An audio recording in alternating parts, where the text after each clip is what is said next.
moving out of January and into February, and if I'm being honest, I had a pretty darn good January. I enjoyed everything that I read, and I'm pretty excited to move into February because there are some things on here that firmly are within my comfort zone, firmly outside of my comfort zone, and kind of everywhere in between.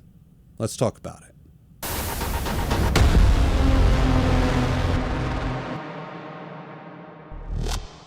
As always with these TBR videos, I will first talk about the books that I'm going to read this month, then I'll talk about the manga that I'm going to read this month, and then I will reveal the Patreon pick for the month of February. The Patreon pick is when all of my patrons put in suggestions for something for me to read, and I pick one of those at random, and then I will both read, review, and do a video on that particular thing that I read that month, because I don't do videos on everything that I read, but I do always do a video on the Patreon pick. Not wasting any time here, let's talk about the very first book that I'm going to read, and that will be Empire of the Vampire. This has been heavily requested for a long time. Sometimes when I do videos, I can't even think of a good example, but I'll put up like a review of something, and it will get just a massive amount of suggestions in the comments. You need to read Empire of the Vampire. And I actually bought this a year or two ago, and it's just been sitting back here on the shelf for a minute, and I just have never really found an appropriate time to get to it.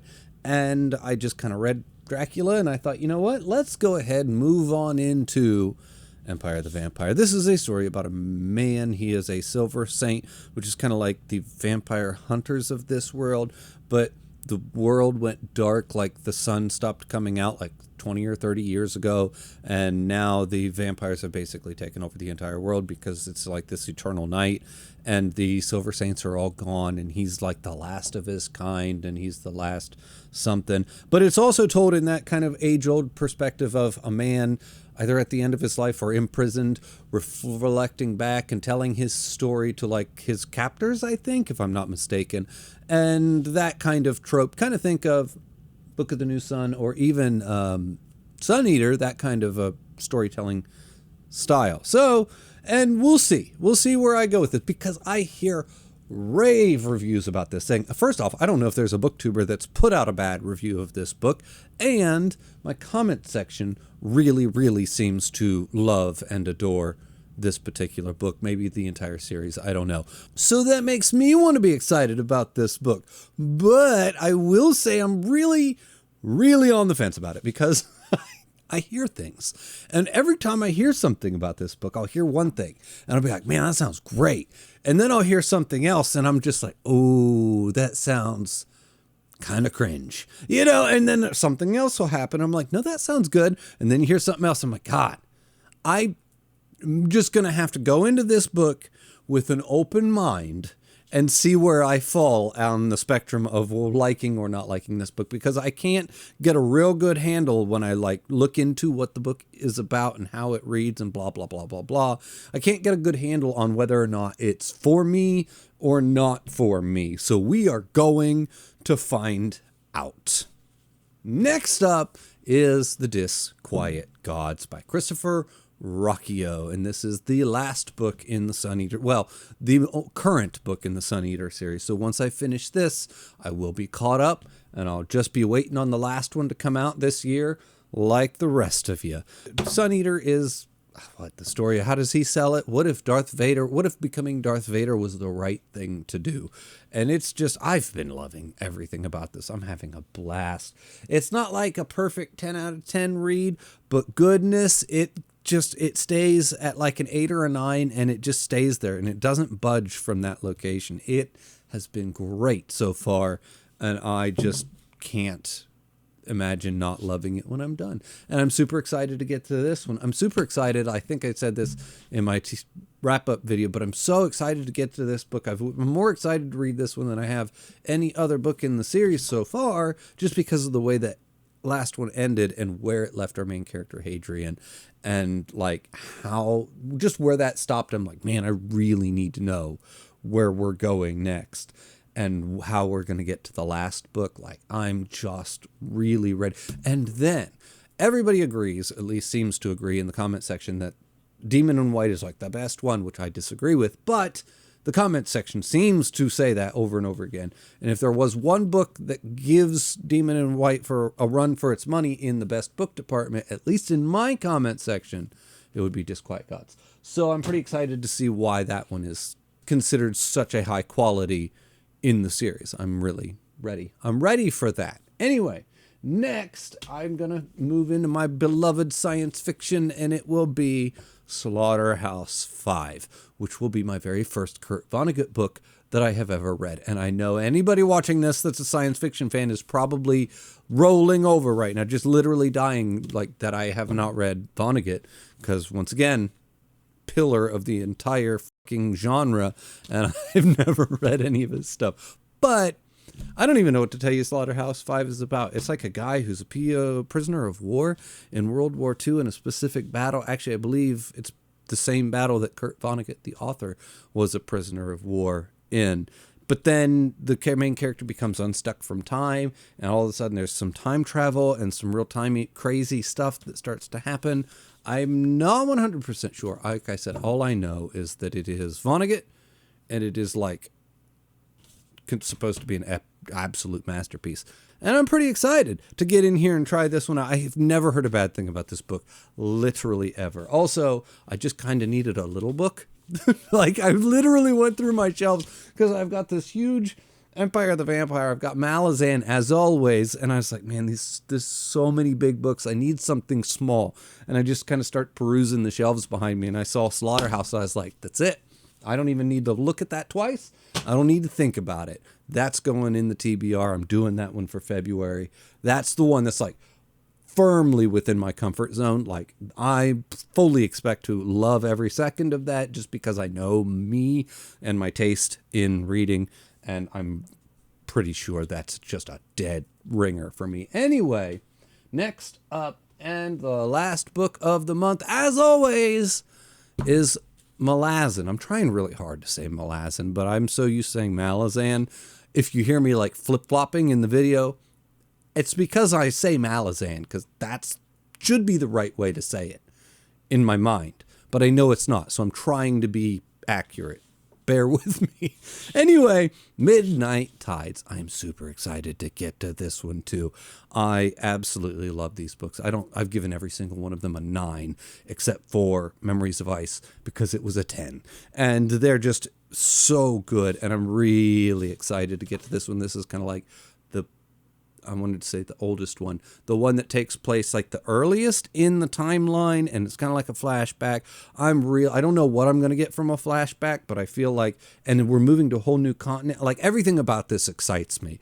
Going to the new continent excites me. There has to be, getting the earliest book in the timeline, there's got to be something that happened at the beginning, maybe an inciting event or some character that's important, or I don't know what happened on this other continent, because it has to have echoing reverberations, something, ramifications on what we're reading or what we've been reading, because we're going backwards in time.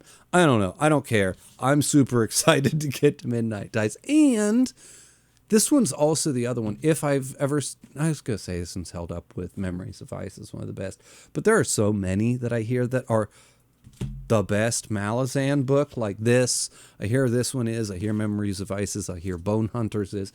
I don't know. I've heard Dead House Gates is. I don't think anyone can agree on what the best Malazan book is.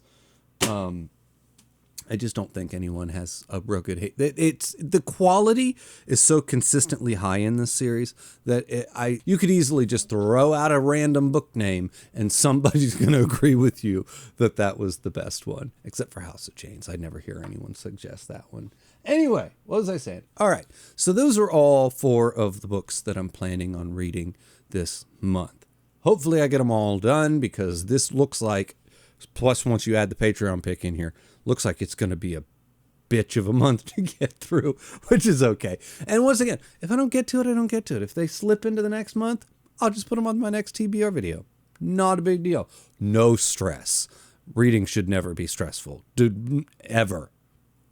Anyway, next up is the manga that I'm reading, and it is 20th Century Boys by Naoki Urasawa. Now, this is the one that I was supposed to read it last month, and there was difficulties when it won the Patreon pick. The patron who picked it also offered to send them to me, and I said, sure. I'm going to turn that down.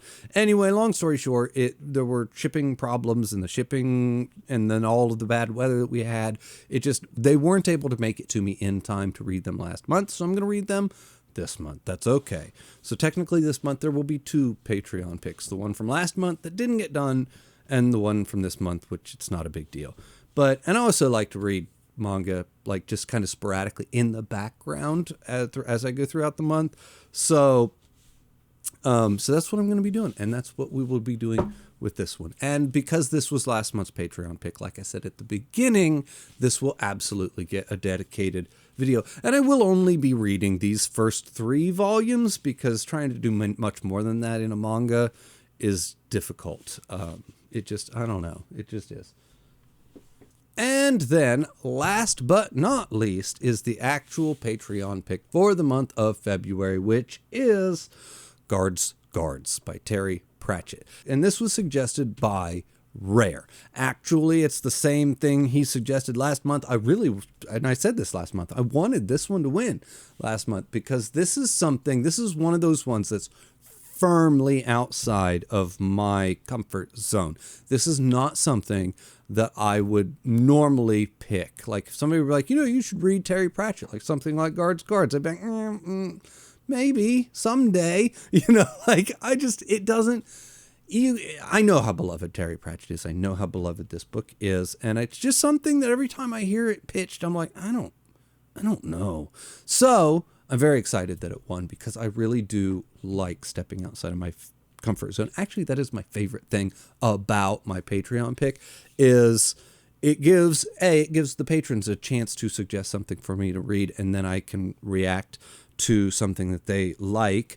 And it also a lot of the suggestions that people give me are things that I would never normally just run out and grab myself. And it makes me step outside of my comfort zone. And that is something I genuinely like doing. Even if I hate it, at least I did it and I experienced it. It's like when I go out to eat. I would rather go to a restaurant I've never been to and hate the food than go to a restaurant that I've been to 1,000,000 times and I know I love it.